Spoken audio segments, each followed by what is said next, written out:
Prabhupada, Srila Prabhupada. Jaya Guru Deva, Jaya Guru Deva, Jaya Guru Deva, Srila Guru Deva. Hari Bol, Hari Bol, Hari Bol, Nitai Gaura, Hari Bol. Krishna. Hare Krishna, Guru Maharaj, please accept my respectful obeisances. All glories to Srila Prabhupada. Hare Krishna to all of you. It's very nice to see you live after some time. So today we are going to have some Krishna Katha. Consider that I have been to the dentist for 2 hours, so I am quite in pain. So don't think bad of me if I say something strange, because I am under drugs and pain. Okay, so what do you want me to say?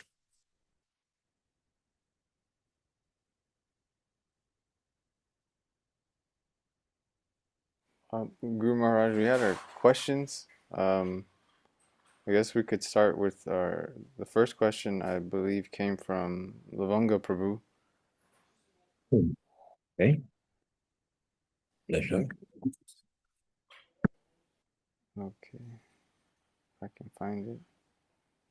I believe the first question, Guru Maharaj, por favor, please accept my humble obeisances. I think the first question was basically, since we are studying the Srimad Bhagavatam, second canto, second chapter, we wanted a deeper understanding of what's going on here, the imagery, and if this imagery, if this is a disciple, a disciple's path at the end of life, or some kind of further explanation to help us understand. Well, I could read exactly how she worded it. It's right here in the WhatsApp. Okay. So her question, so this is her question. She says, Hare Krishna, please accept my humble obeisances. All glories to Srila Prabhupada. Or actually, Lavanga Prabhu, I don't know if you wanted to read it. Well, I was looking for it, but you've already found it, so go ahead. Okay. It's okay. Okay. Okay, then. She says, all glories to Srila Prabhupada. My question is, I would like to know if Maharaj can explain what is happening in the second chapter of this canto in more detail. Is this an indirect process of going back to the spiritual world? Is the yogi referred to in this chapter a devotee practicing bhakti yoga? Your servant, Lavanga Devi Dasi. Yeah, on one side, if someone asks Yamuna, tell me the music, she says, okay, please be a little more specific. Just the music. So the second chapter of what? The first canto, the second canto, third canto. What is the second chapter? And also, so I will take the excuse of answering the second part of the question, talking about the direct, indirect path for reaching the Supreme Personality of Godhead, which is quite a common question. And there are many answers to this very nice question. But the main one, I could use some example just to make you understand how easy it is to understand this point. Just like if you want to come now in my ashram, what do you need? You need my permission, no? Okay? So, because it's locked. You cannot enter by yourself. You cannot enter with yogic power. You cannot enter with karmakanda. You cannot tell me, oh, okay, I am very rich. And I would say, well, okay, good for you. But what this has to do with me? And so you need one thing. You need my friendship. You need my love. You need that I want you inside. That's all. It's very easy. I am inside. I can open a closet. If there is one friend of mine, I will open it. And I will open. There are several ways of opening a house. For instance, if you are not really friendly, I will say, okay, what do you want? That's a way of receiving one guest. And the other one is in various degrees. Then, oh, please come, my friend, sit down. What do you want? What can I do for you? You see the different types of mood the one can use, the one can feel when some friend come to your house.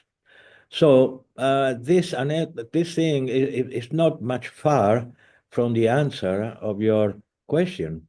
How do you get how do you get to Krishna?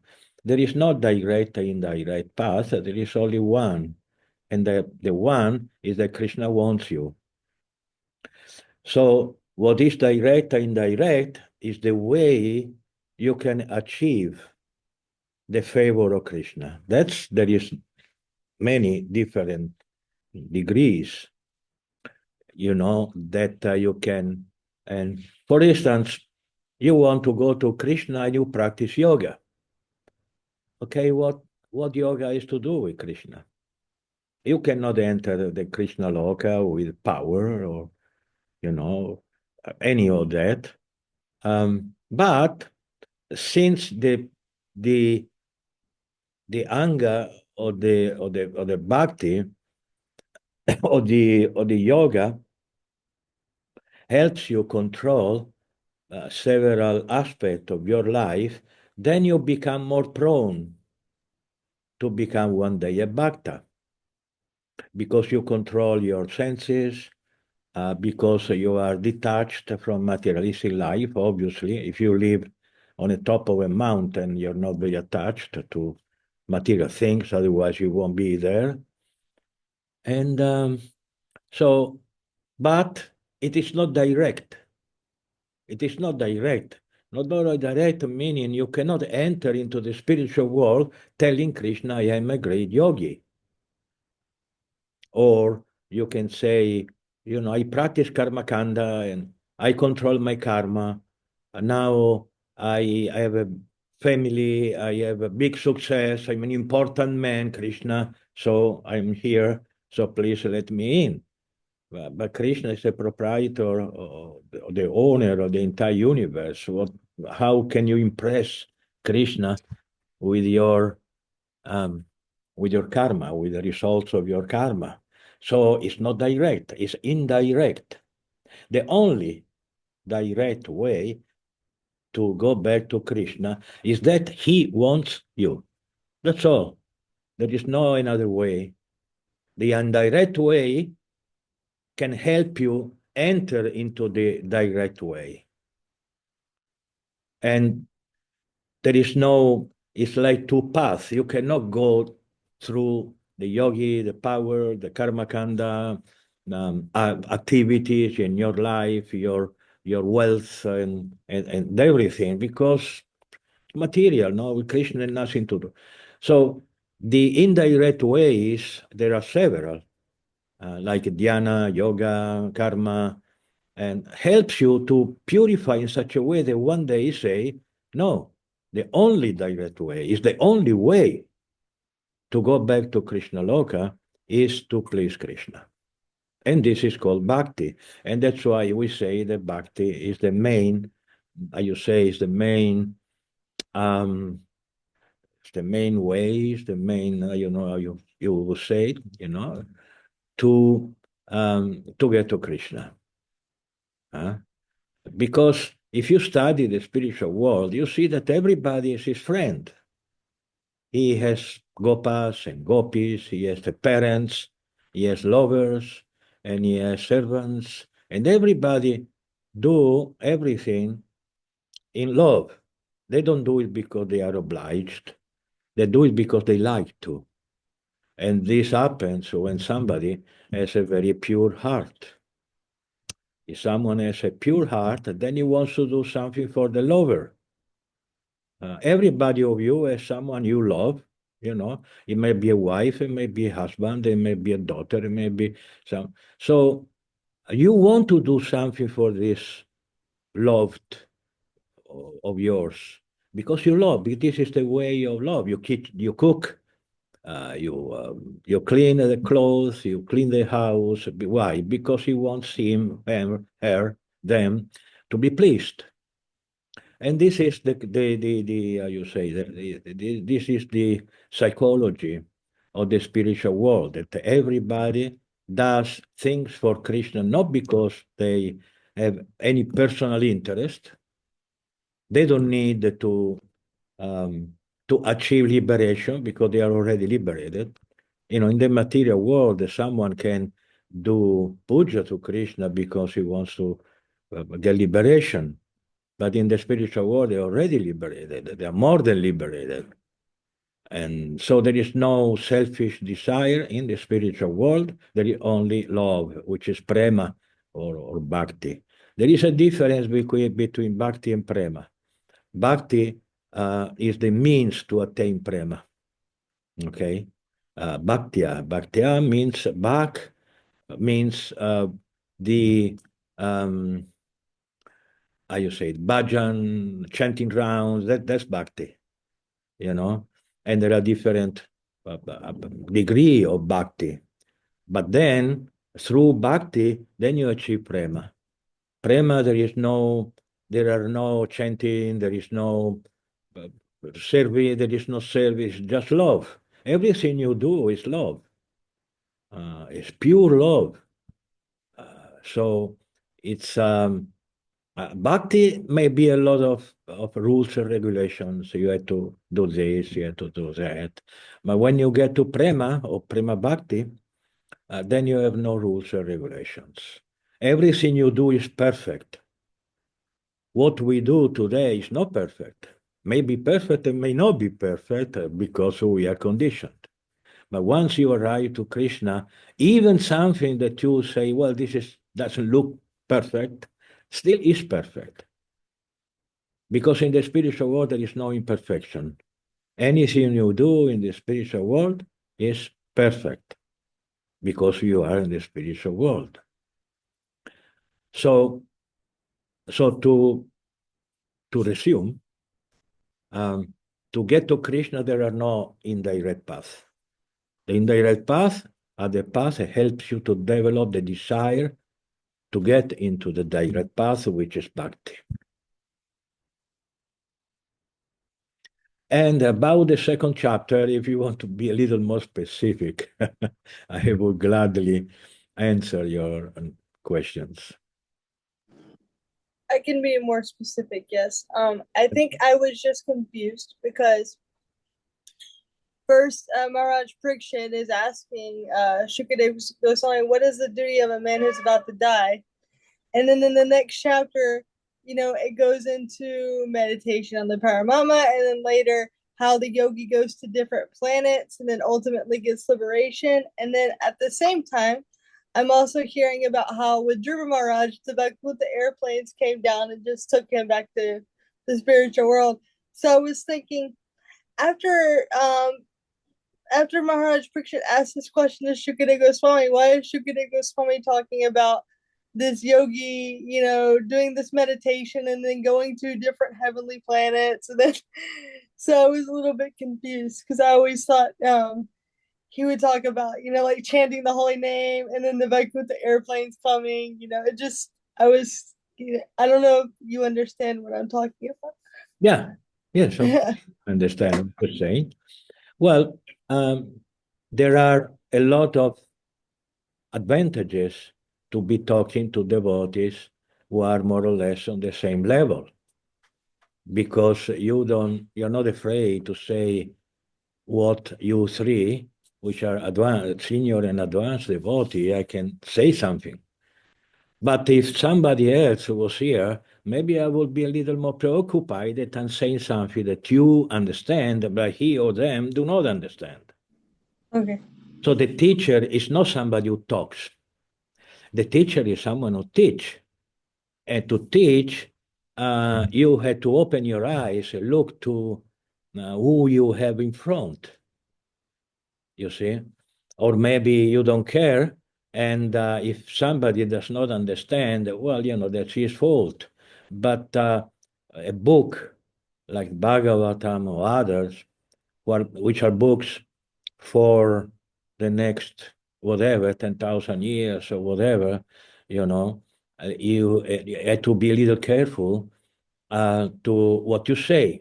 So it is very clear, and it won't be so clear without the explanation of Srila Prabhupada and other great acharyas, that Sukadeva Goswami was talking to different people. So I would make one example to make you understand very clearly. Let's say that now there are three devotees who are senior, etc., and there are the three devotees who are not so serious. They haven't really decided to give their life to Krishna consciousness. And to you, I would say, look, you three, you have to chant 16 rounds. You have to chant 16 rounds. So, but if I say it with a tone of absoluteness, is that correct?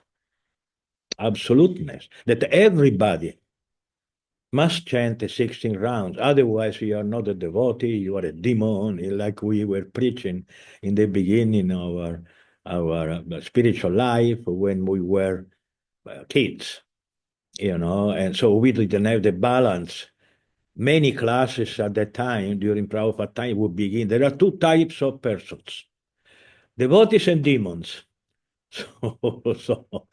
So that's quite heavy to say to people that if you are not an Hare Krishna, you are a demon. And so now we don't say it anymore, thanks to God, because we became a little more mature. So the point is that Shukadeva Goswami did not want to discourage people. He wanted to preach to Maharaj Parikshit because he had only 7 days, so he had no time to waste. But at the same time, there were other people who had some time to waste because that's what it was. And so he started to talk about other things, like a Dhruva Maharaj, and he wanted a kingdom, and what else?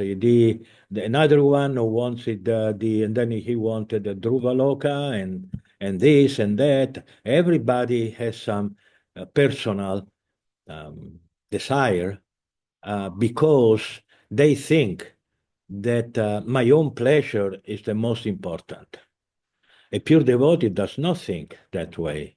He doesn't care about his pleasure. He wants to find out what Krishna wants. Okay? So but again, sorry if I repeat myself, not always are like that. Not everybody is in the pure devotion stage, they want it, they will understand it. So the various acharyas like Shukadeva Goswami, we explain something else. Like in the Bhagavad Gita, Krishna spoke about karma, yoga, and dhyana yoga, and this and that, and meditation, and Ashtanga yoga, and all these things. Why Krishna was wasting time between, you say, between comillas, so to say. He wasn't wasting time. He was talking to somebody who was at that level. What's the point of talking about something people do not understand? Okay, if now there was 3 or 4 devotees who are very, very young and neophyte, what's the point of saying all these things? They don't understand it. They don't like it. We had someone come into our class. He won't understand anything of what I was saying. Why? Because it's not, it's not his time. It's not his maturity. It may come during this life. It may not come in this life, and maybe the next life. So this is why we had contradicting teachings in the Srimad Bhagavatam, like in Bhagavad Gita or any other scripture. Any other scripture. the scripture left by the six Goswamis and the others, not only six Goswami, but the other, they are uncompromising. They're Radha Krishna, you don't understand, who cares? Go chanting, go study Bhagavad Gita. This scripture is not for you. So, but we need that because not everybody, if one advance, he wants to, he wants more. He doesn't want uh, get stuck with Bhagavad Gita. Forgive me, and maybe it's not my intention to say offensive to Bhagavad Gita. I was just thinking to a very important devotee that he was a good, important guru who once said, I don't like Bhagavad Gita, So I will never say that. I don't think he was right saying that, but you had to put it into context, what he wanted to say. He wanted to say that when one becomes a pure devotee, he doesn't need to hear, give up all kinds of religion and surrender to him because he already did. Okay. Then once when one devotee has become pure, then he needs to hear about Radha Krishna, in pastimes and philosophy, higher philosophy. So in this context, his declaration, I don't like Bhagavad Gita, it seems a little unpleasant to my ears. As the first time I heard him, it was like, what? Even if it was true, I won't say that. But if we are a little gentle, and then we try to understand the context, and then the context is acceptable, is right.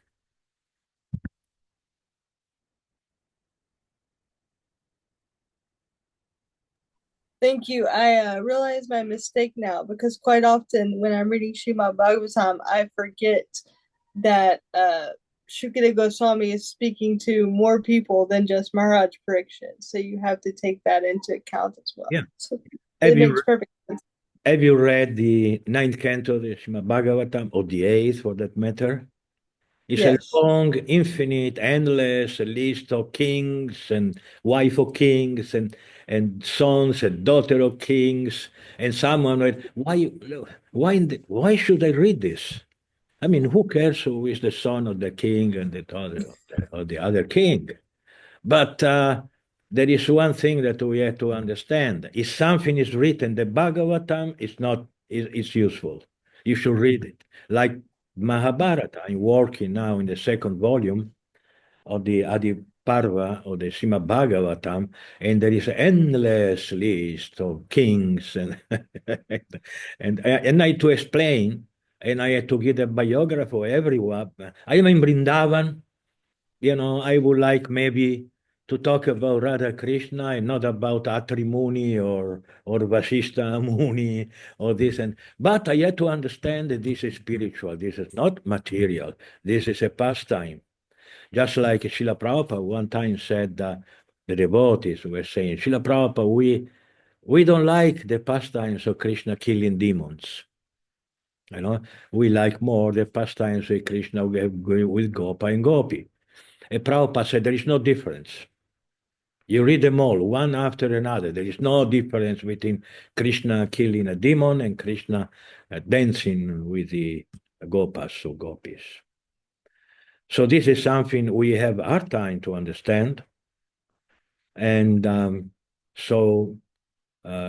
yeah, yes.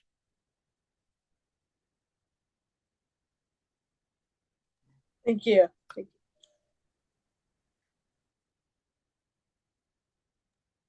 Hare Krishna, Guru Maharaj, my obeisances to you. Hare I Krishna. think I had the second question. My question had to do with, well, it was inspired by a post that I found that someone was asking, um, what should I meditate on while chanting? Oh. Yeah, and the answer was right now, just listen to the words, or just hear the names, and later on I will tell you more. So I was asking, I'm chanting, I'm chanting every day, and so uh, I was asking, what should I meditate upon? What should I be meditating upon while I'm chanting, and specifically japa? Should I just be focusing on trying to hear the names, or is there a mood that I should be meditating on, or maybe, uh, I mean, I think you know what I mean. So Yeah, that was my question. yeah. Well, if you meditate on pastimes with a impure heart, then your meditation is not spiritual. It might be a little spiritual, because the subject is Krishna and etc. But your consciousness does not perceive it that way, just a little bit. And after some time, if during the way you don't get purified, then you start um, envying Krishna, envying Krishna. Why Krishna can do something I cannot do? He has so many gopis. I have one. It's a problem. Even that is a problem. That's a joke. Don't take it seriously. So Krishna is dancing with so many gopis and every 16,108 wives, all these things. You become envious. Why? Because you are not pure. You don't understand what is in the spiritual world. The spiritual world is not like the material world. So you first become purified by hearing the name. The name is the incarnation for Kali Yuga. Krishna came in Kali Yuga in his name. So you think to something else while Krishna is in the name. So you meditate in the name, and you will see as you advance in spiritual life that automatically inside the name the pastimes will come out. You don't need an external effort to remember the pastimes, because the pastimes are there in the holy name. The holy name, the holy name is like a window to the spiritual world. You open it and you see the spiritual world. So it's very important to take the name seriously. Seriously. Of course, you understand the human nature. That's obvious.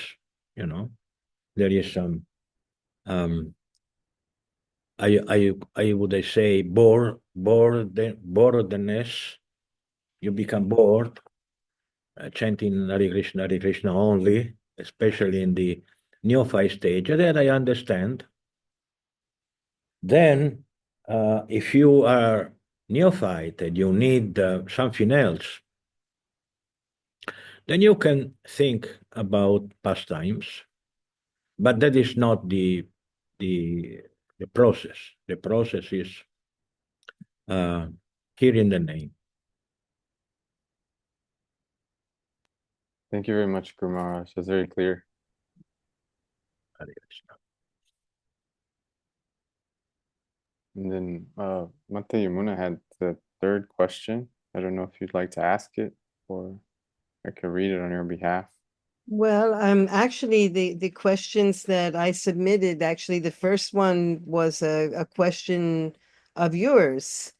And because I re-listened to our last class, does the process of transformation from the gross body to the subtle body, the relinquishing of the senses and even the subtle causes, happen only at the time of death, or can this be done or prepared for in advance while still in the gross body?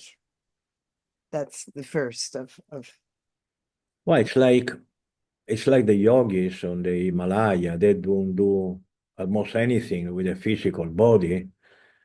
Meditation and chanting and studies. This is the life of a subtle body. So the more you study and chant, etc., and the less you do with your body, obviously you are transforming yourself from a gross body to a subtle body. But the subtle body will remain in the gross body as far as the gross body is alive. So even if your subtle body is more developed than your gross body, which may become sick or diseased because you don't do anything for it, like me with this spiritism, then it's obvious that um, you are developing your subtle body, but you cannot leave the gross body yet because they are linked together. Because the gross body is the result of your subtle body. So when the karmic link between the subtle and the gross body finishes, then your subtle body is free. But if you are not a pure devotee, and if you have a subtle body, you're not a pure devotee, because subtle body means material. Then you need another gross body. The subtle body, which are not pure, needs a gross body. So that's why we say everyone, you become a pure devotee, and then one day you relinquish the gross body and the subtle body. So you say, but the subtle body is made of mind, intelligence. What does it mean? That in the spiritual world we have no intelligence, or we have no mind, we have no any type of desire? Not at all. This is a very gross misunderstanding. The subtle body is a result of the spiritual body, but how you say, uh, what's the contrary of purified? No, not purified. Contaminated? Contaminated. Contaminated. It's not that there is a spiritual mind and a subtle mind. It's the same mind. Because there is no, in the creation, the material creation, there is no mind, there is no intelligence. It's written anywhere that Maya will give you intelligence. Maya will contaminate your spiritual intelligence, will contaminate your material mind, and then you work with that. So you have to purify your mind, your intelligence, your consciousness through bhakti yoga, so you can go to the spiritual world. Until there is a trace of contamination in your intelligence, in your mind, your consciousness, or whatever, you don't go, because you need to be pure. You understand this point? Yes, thank you. But I have further question after this, because at some point, we are in the second canto, the second chapter, and at some point it is said that we would enter the spiritual world in a form of Krishna, or as a form of Krishna. And I could not understand this too well. As a matter of fact, it brings me back to an old question of mine, which you may have answered previously, but I would like to hear again, or with more detail, because what type of body do we have when we go to the spiritual world? Do we have our last body at time of death? Do we have our younger body at the time when we were the most strong? Do we get born again in the spiritual world? This is it's kind of many questions connected all together. Well, I Guru. don't understand the part where you say we become Krishna, where it is written that. I don't think it's anywhere said. I thought it was in one of the I'm sorry that I have not located it exactly. Yeah, you send me the precise, how you say, the precise statement, and I will try to give it a context, because we never become Krishna. We never become Krishna. But we become like Krishna, or Krishna like. So what is Krishna? Krishna is transcendence. Is a person that is transcendental. There is no any trace of material. So when we go to the spiritual world, we have to be Krishna-like. We have to be pure, like Krishna, not Krishna, because Krishna is one. I can be your friend. I cannot be Yamuna because I am something else. So the spiritual soul cannot become Krishna because Krishna is already there. The spirit soul will be something else. So there is something called Svarupa in our philosophy, and Svarupa is our original form. When you get liberated and you go to the spiritual world, you don't take birth because your spiritual body will grow while you are still practicing Krishna consciousness in this body.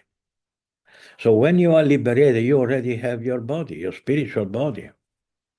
Okay? And so what happens is someone in a material body like ours, and inside our heart, a consciousness, there is another personality. What is that? We rip off your body because there is no space for two people in the same. No. That's spiritual. It's completely different. You can be in this body, in your spiritual body, and nothing happens to your material body. But what happens is that you will start acting like that spiritual body. If, for instance, you are a gopi, in this body you will start acting as a as a gopi. You will start naturally. Nobody will teach you or anything. You're just starting to do it. So the new, yeah. So what is the other part of the question?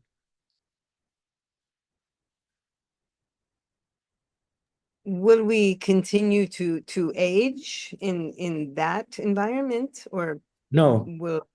no, there is no age in the spiritual world. There is one age that is yours. It's eternal. You never get old. And you can be an old man in the spiritual world, and you'll be eternally old man, like Krishna's father, Krishna's mother. They are quite old. But so what it means, the personality in the spiritual world never took birth, not in the spiritual world. The spiritual world, they have a body that's eternal. So when they have the pastimes of taking birth and becoming old in this material world, which is not material, of course, it is. The Bauma Vrindavan. In Bauma Vrindavan, everybody take birth, they become children, and they grow up, and they become old. And then they stop there. They are just like Krishna. Krishna got old and 16 and something, and never got old again. While in the spiritual world, he was never 15 or 14 or 10, was always 16. So that's why Krishna and his devotee, they like to come to the Vrindavana here in this material world because they can have pastimes that in the spiritual world that they cannot have. So this is a very interesting point. You should think about it.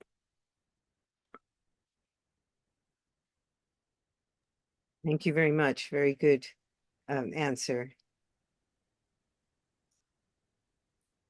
Okay. I'm not sure if any more questions.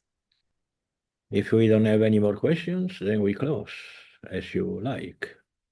I had one additional question, Guru Maharaj. Sure. I can't find it now, but I know that I read in one of Srila Prabhupada's purports in the second canto. I don't know if it was in the first chapter or the second chapter, but Srila Prabhupada explicitly states that that if you haven't surpassed sex desire, or if sex desire is there, then you shouldn't continue reading past the second canto, something along those lines. And so I was just hoping for you to elaborate upon this point. I never read that. I never heard that. If that was true, I don't think anybody would go to third or fourth canto. Because until we have this body, this is the nature. This is the natural, this is a human nature. Sex desires will be there, but very difficult to purify. You may think that you're purified, and then it comes again, etc. You have to struggle because this is Krishna, what Krishna wants.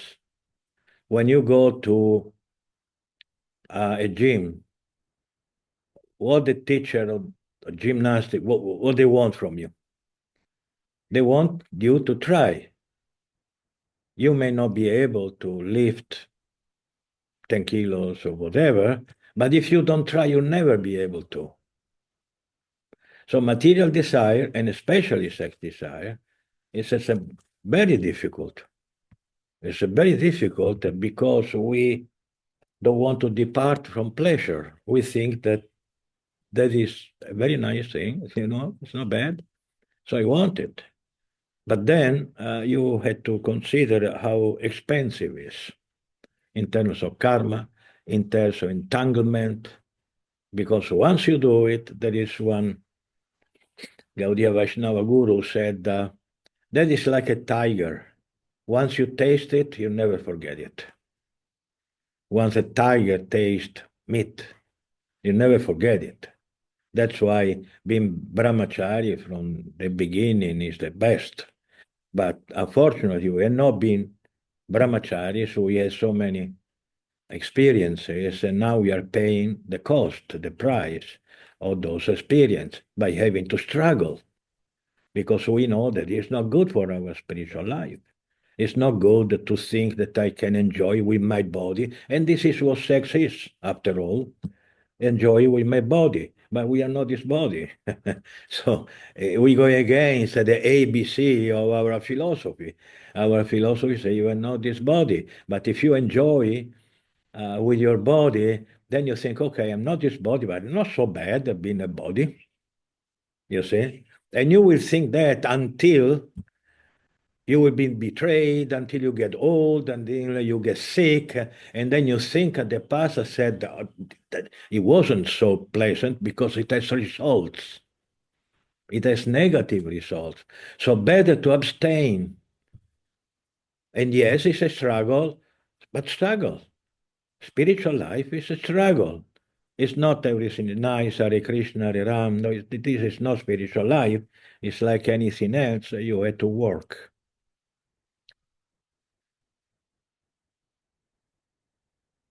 And what happens when you work and you fail?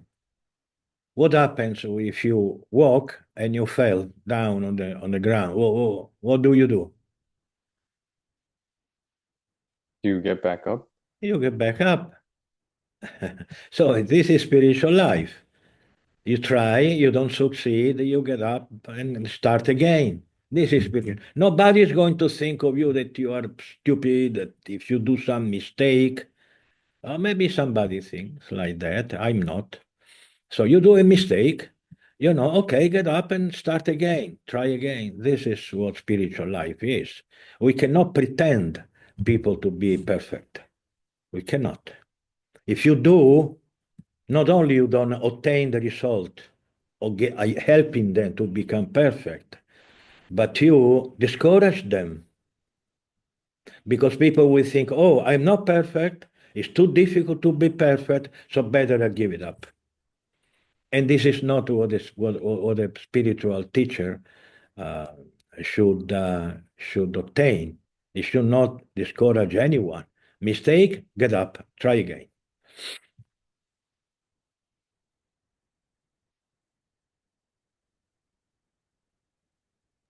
Right. Thank you. That's very encouraging, Guru Maharaj. Yes. I have an additional question, if that's okay. Sure. I was wondering, sometimes when we study Srila Prabhupada's words, and then maybe we'll study like Bhaktisiddhanta's words or Bhaktivinoda Thakur's words, there might be apparent contradictions in these things. So I heard one devotee say that, well, we should understand Srila Prabhupada through our acharyas. And I was wondering, like, it just for me, I just feel more comfortable. I've always gone with what Prabhupada said because he is our current link.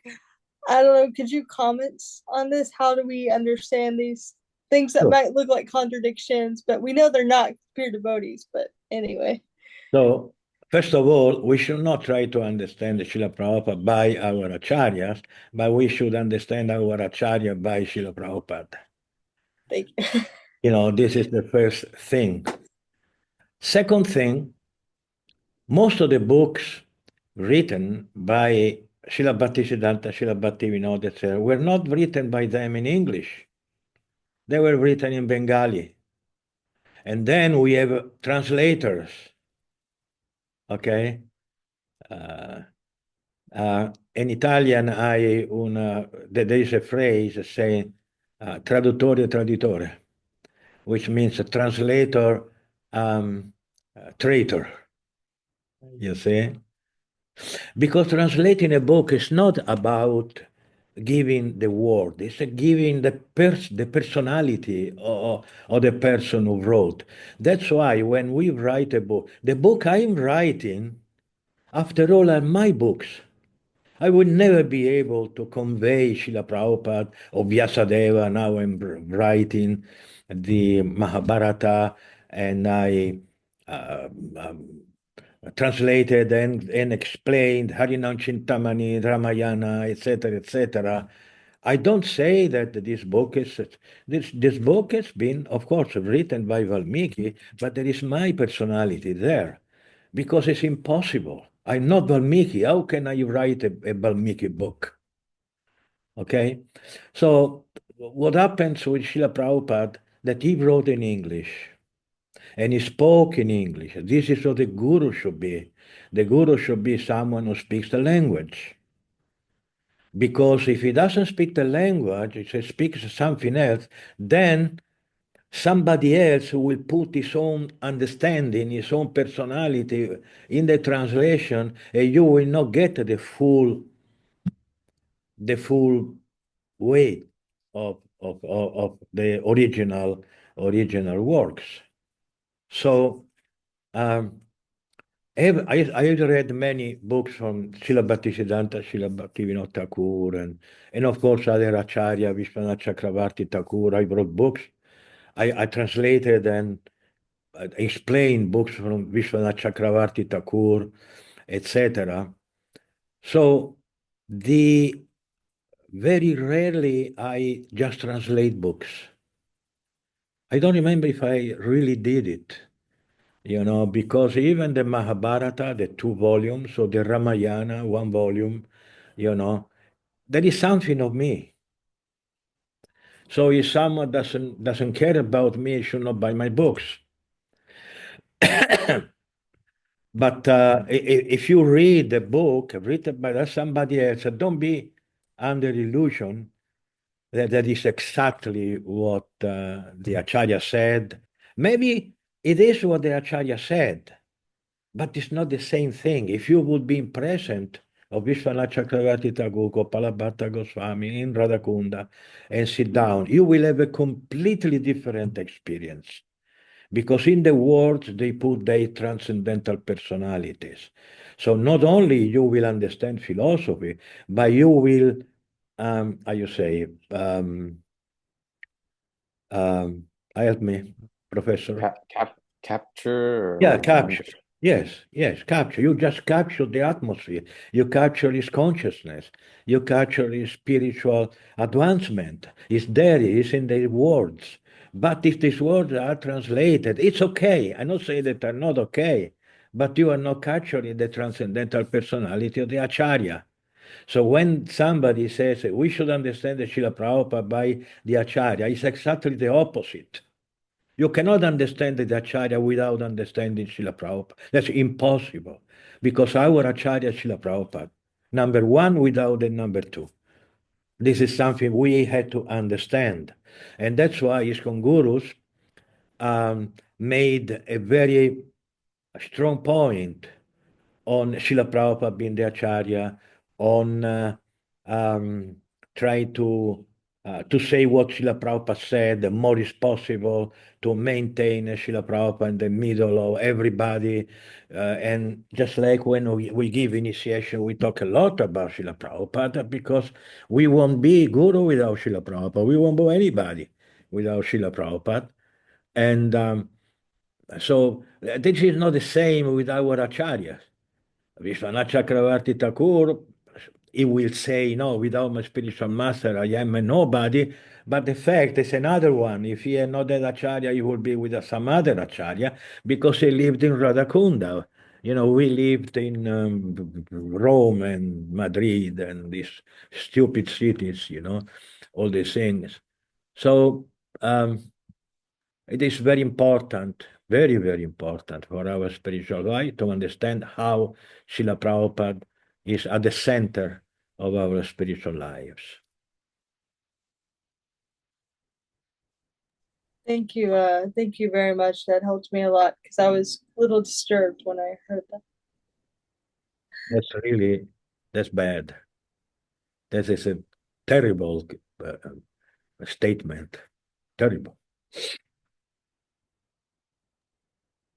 And So in the yes, oh, yes, yes. no, Go please, ahead. please go ahead, Guru Maharaj. Go ahead. Go ahead. Okay, I was just going to then just I guess clarify then. So because now we have that I guess capacity or that capability that so many books have been translated by so many different acharyas. So I'm just trying to understand that as I continue practicing and continue wanting to read different things, to anytime we read something that's been translated, just reading it in English, it says reading it with a like a grain of salt, where there's this understanding that it's not directly, I'm not reading directly from Rupa Goswami, I'm reading Rupa Goswami as translated by such and such. Is that like the understanding? Yes, I understood. In my writing career, during a certain period of my life, I studied Sanskrit, so I can read it, I can understand something. You know, I'm not a translator, but if you give me one phrase, I can build it up. So my Mahabharata, for instance, many verses that I write, I take it directly from the Sanskrit. Okay, because I found a lot of mistakes. You know, a lot of mistakes, a lot of philosophical mistakes. Like I can tell you only one: destiny. You know, divyam, the destiny. You know, this happened because of destiny. There is no destiny. There is no destiny. Something happened to our life, either is Krishna's desire or is your karma. There is no destiny. Destiny means something casual, you know, that happens to you because there is no because. It happens because it happens. That's destiny. But there is no destiny. And everybody translated these words like destiny, or it happened because a lot of philosophical mistakes, even very good translators, because they are not devotees. So didn't understand the philosophy. There are many, many mistakes that I corrected to present Srila Prabhupada philosophy. And so what should you do when you read translation of books? You should read it. Of course you should read it. But as you say, a grain of salt. A grain of salt means if you find something that Prabhupada say the contrary, you accept what Prabhupada says. Okay? Many of the Goswami's books are just pastimes, except Jiva Goswami was a great philosopher. So I wrote a Tattva Sandarbha on Jiva Goswami, very philosophical. So I try to present Srila Prabhupada philosophy through the verses of Srila Jiva Goswami. And so you, as my disciples, you should accept what is right. Otherwise, what's the point of having accepted initiation? And so, because if I say something a little different for Srila Prabhupada, the things are two. Or I deviated, so I'm in Maya, or I trying to make you understand something that reading directly from Srila Prabhupada, you could not understand. So I try to make you simpler. So you had to choose. Either I'm off or I am in. So disciples should always think that my spiritual master is in. However, this might not be the case for somebody you don't know. You buy a book from Rupa Goswami, Sanatana, you don't know who the translator is, you don't know the devotee, Krishna Das, who is Krishna Das, and then, of course, you read it, the grain of salt, I should say. Okay, thank you very much. Okay. Is there anything else, or we go to our business? Okay, thank you very much. I enjoyed talking with you, and hope to see you soon. Hare Krishna, all glories to Srila Prabhupada. Jai, Srila Manonatha Maharaj ki jai. Thank you so Jai. much, Guru Maharaj. Thank you. Hare Krishna. Thank you.